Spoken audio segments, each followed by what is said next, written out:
Have you ever wondered that if we are partakers of a new covenant, then where does that place Jesus' words, "If you love me, keep my commandments"? What does that even mean, or how does that even relate to us? In this video, we're here to show you what Jesus meant by that term. Here's a tip to help you understand what you read in the Bible. When reading the Bible, it is important to note that the context cannot be determined by just reading one phrase, but by reading the discourse that surrounds the word or the passage. The context of Jesus' words, "If you love me, keep my commandments," is not the Ten Commandments, nor any part thereof of the law of Moses. Let us have a look at where this phrase is taken from. John chapter 14. "If you had really known me, you would also have known my Father. From now on, you know him and have seen him." Philip said to him, "Lord, show us the Father, and then we will be satisfied." Jesus said to him, "Have I been with you for so long a time, and you do not know me yet, Philip, nor clearly recognize who I am? Anyone who has seen me has seen the Father. How can you say, 'Show us the Father'? Do you not believe that I am in the Father and the Father is in me? The words I say to you, I do not say on my own initiative or authority, but the Father abiding continually in me does his works, his attesting miracles and acts of power. Believe me that I am in the Father and the Father is in me. Otherwise, believe me because of the very works themselves which you have witnessed. I assure you and most solemnly say to you, anyone who believes in me will also do the things that I do, and he will do even greater things than these, because I am going to the Father. And I will do whatever you ask in my name, this I will do, so that the Father may be glorified and celebrated in the Son. If you ask me anything in my name, I will do it. If you love me, you will keep and obey my commandments. And I will ask the Father, and he will give you another helper to be with you forever, the Spirit of truth, whom the world cannot receive and take to its heart, because it does not see him or know him.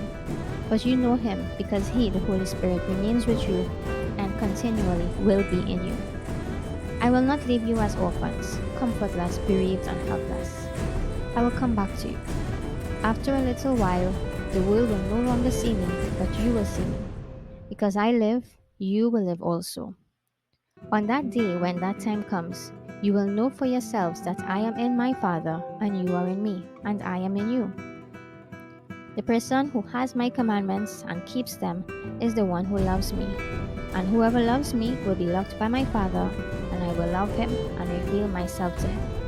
I'll make myself real to him. Judas, not Iscariot, asked him, "Lord, what has happened that you are going to reveal yourself to us and not to the world?"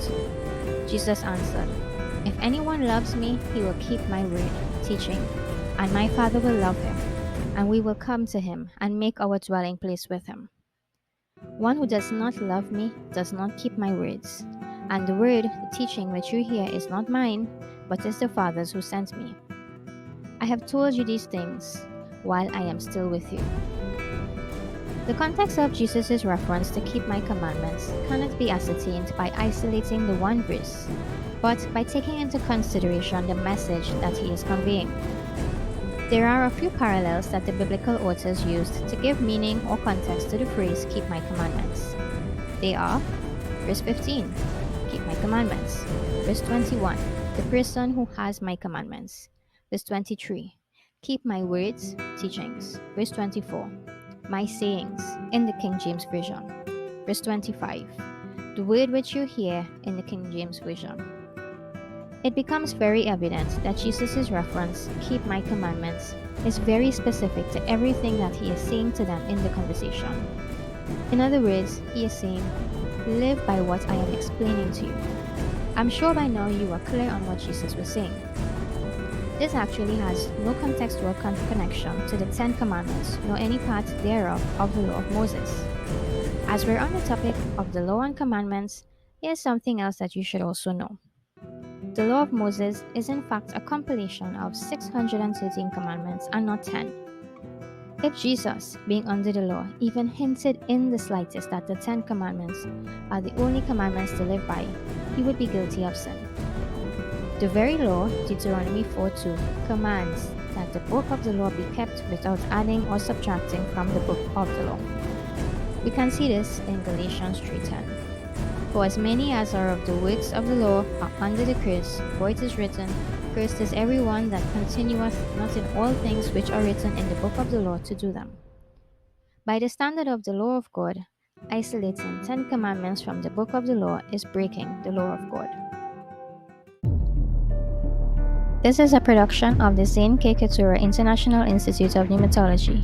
Zane K. Keturah International Institute of Pneumatology is a crowd-funded, non-profit online institute dedicated to the pragmatic and experimental research as well as education on the energetic physics of the Holy Spirit of Christ and inadvertently the energetic physics of all spirits. Visit us online at www.internationalinstituteofpneumatology.com.